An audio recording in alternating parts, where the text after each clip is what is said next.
Vous savez, il se passe quelque chose d'assez fascinant en ce moment même. Une partie de notre cerveau est en train de se demander s'il faut continuer à prêter attention ou passer à quelque chose de plus facile. Ce petit calcul, il se produit des milliers de fois par jour. Et mine de rien, il détruit notre capacité à accomplir des choses qui comptent vraiment. Alors aujourd'hui, on va plonger dans la neuroscience pour comprendre comment on peut inverser la tendance. La question a l'air un peu provoque, c'est vrai, mais elle est vraiment au cœur de tout. Imaginez un instant, et si la discipline n'était pas une corvée, mais une véritable source de satisfaction? Attention, ici on ne va pas faire dans le discours de motivation classique, non. On va parler de pure neuroscience. C'est en comprenant comment notre cerveau fonctionne vraiment qu'on découvre pourquoi la simple volonté, elle échoue la plupart du temps. Allez, voilà notre feuille de route. On va commencer par le problème, le dilemme de notre cerveau aujourd'hui. Puis, on va s'attaquer à la cause principale, la fameuse dopamine. Ensuite, on verra comment on peut réinitialiser notre système de récompense avec un plan concret. Et pour finir, on explorera les bénéfices à long terme, ce que ça change de vivre avec un cerveau reprogrammé. On attaque donc la première partie. Ici, on va explorer ce conflit, ce choc frontal entre notre programmation évolutive et notre environnement hyper stimulant qui, comme on va le voir, pirate littéralement notre cerveau. En fait, notre cerveau fonctionne selon un principe économique ultra simple. Pour chaque action qu'on envisage, il se pose une question. Quel est le meilleur retour sur investissement en termes d'énergie? Et ça, ce n'est pas un défaut de caractère, non. C'est un programme de survie qu'on a hérité d'une époque où économiser son énergie était une question de vie ou de mort. Et ce calcul, il est quasiment instantané. D'un côté, un effort élevé pour une récompense qui n'est même pas sûre, le cerveau freine des quatre fers. De l'autre, un effort minime pour un plaisir garanti, là, c'est feu vert immédiat. Le gros problème, c'est que notre monde moderne est entièrement conçu pour exploiter ce système. Et c'est ça, le point crucial à retenir. Notre cerveau n'est pas défaillant, il n'est pas cassé. Il est piraté. Chaque appli, chaque snack, chaque vidéo a été pensée pour déclencher ces circuits du plaisir sans le moindre effort. Rien que de comprendre ça, ça change tout. Ce n'est pas un échec personnel, c'est une conséquence logique de notre environnement. Bon, passons maintenant à l'acteur principal de toute cette histoire, la dopamine. On va aller voir ce qui se passe vraiment dans notre tête et pourquoi ce petit neurotransmetteur est la clé de tout. Alors là, attention, il faut vraiment corriger une idée reçue. On dit souvent que la dopamine est la molécule du plaisir.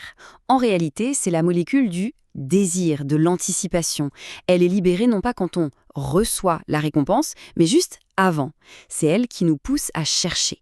Et c'est exactement pour ça que scroller sur son téléphone est si addictif. Chaque glissement de doigt pourrait révéler un truc intéressant et le cerveau nous inonde de dopamine pour nous pousser à continuer la recherche. Mais il y a un côté obscur. Quand on reçoit trop de petites doses de dopamine facile, le cerveau s'adapte. C'est ce qu'on appelle la régulation à la baisse. En gros, les récepteurs de dopamine diminuent en nombre, comme si le cerveau baissait le volume de la satisfaction. Résultat, il faut de plus en plus de stimulation pour ressentir le même intérêt. Et cette citation, elle résume parfaitement le phénomène. Ce n'est pas la discipline qui a disparu, c'est une tolérance qui s'est installée. Un livre qui nous captivait avant semble ennuyeux, une séance de sport qui nous donnait la pêche paraît insurmontable, c'est un vrai changement physiologique, ce n'est pas une faiblesse morale. Heureusement, et c'est la bonne nouvelle, grâce à la neuroplasticité, ce qui a été déréglé peut être réparé. C'est là qu'on aborde la solution. Comment on peut recalibrer stratégiquement notre système de récompense? C'est hyper important de bien comprendre ce qu'est une détox de dopamine. Le but, ce n'est pas de se débarrasser de la dopamine, elle est vitale. Non, le but, c'est de retirer les sources artificielles qui la surstimulent. Pensez à un variateur de lumière qui serait bloqué au maximum, en permanence. Une lumière normale finirait par paraître sombre. La détox, c'est simplement baisser ce variateur pour que le cerveau se réhabitue à la normale. Et quand on supprime ces sources de plaisir faciles, il se passe quelque chose de remarquable. Les récepteurs de dopamine, ils se régulent à la hausse, c'est-à-dire qu'ils deviennent plus nombreux et plus sensibles. Et soudain, les activités qui nous semblaient ennuyeuses redeviennent intéressantes. On redécouvre le plaisir des récompenses naturelles. Alors, attention, point très important. Les premiers jours peuvent être difficiles. On peut se sentir agité, irritable, un peu anxieux même. Ce n'est pas de la faiblesse, c'est le sevrage. En fait, cette gêne est le meilleur signe que le cerveau est en train de se réorganiser. C'est une phase temporaire, mais elle est cruciale. Allez, maintenant on passe du pourquoi au comment. Voici un plan d'action très concret pour mettre en place cette réinitialisation. Le plan se déroule en 3 étapes toutes simples.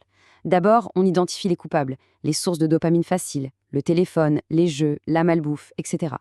Ensuite, on les élimine, mais temporairement. 7 jours, c'est déjà bien. 14, c'est transformateur. Et enfin, étape essentielle, on remplace le vide par des activités qui sont bien plus saines pour notre cerveau. Et voici quelques exemples concrets de ces activités de remplacement. Lire un vrai livre en papier, cuisiner un plat de A à Z, marcher dans la nature sans rien dans les oreilles, écrire à la main ou juste avoir une vraie conversation en face à face. Au début, ça peut sembler un peu ennuyeux, mais en persistant, le cerveau réapprend à anticiper la satisfaction que ça procure. Il se recâble, tout simplement. Allez, dernière partie. On va voir à quoi ça ressemble la vie une fois que le cerveau a été recalibré. C'est quoi le vrai gain de tout cet effort? Il y a une distinction absolument cruciale à faire entre le plaisir et la satisfaction. Le plaisir, c'est immédiat, c'est externe, ça ne demande aucun effort. La satisfaction, elle, est retardée, elle vient de l'intérieur et elle demande un effort. La vie moderne nous bombarde de plaisir, mais elle nous laisse vides de satisfaction. C'est pour ça qu'on peut passer une journée à se divertir et se sentir complètement insatisfait le soir.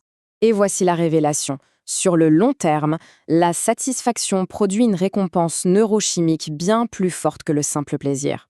Quand on accomplit quelque chose de difficile, le cerveau libère un cocktail de substances bien plus puissant et durable que n'importe quelle notification. C'est ça, le contentement profond qui vient de la discipline. Les résultats concrets, ils sont vraiment impressionnants. Une capacité d'attention qui s'allonge, une clarté de pensée qu'on retrouve, une énergie beaucoup plus stable, sans les montagnes russes des pics de dopamine. Et le plus surprenant, c'est qu'on retrouve un véritable enthousiasme pour des choses qui nous semblaient être des corvées. On a ce sentiment de reprendre le contrôle de sa propre vie. Mais soyons clairs, ce n'est pas une solution miracle qu'on fait une fois et c'est réglé. Le cerveau, il cherchera toujours à revenir vers les récompenses faciles. La clé, c'est donc de construire des systèmes, d'organiser son environnement pour que la discipline devienne le choix le plus simple et la distraction le choix le plus difficile. Au final, tout ça se résume à une question d'autonomie sur son propre esprit. Il s'agit de reprendre ce contrôle que les algorithmes et nos impulsions nous ont un peu volé. Le cerveau, lui, il est prêt à être reprogrammé. La seule question qui reste, c'est quel choix on va faire.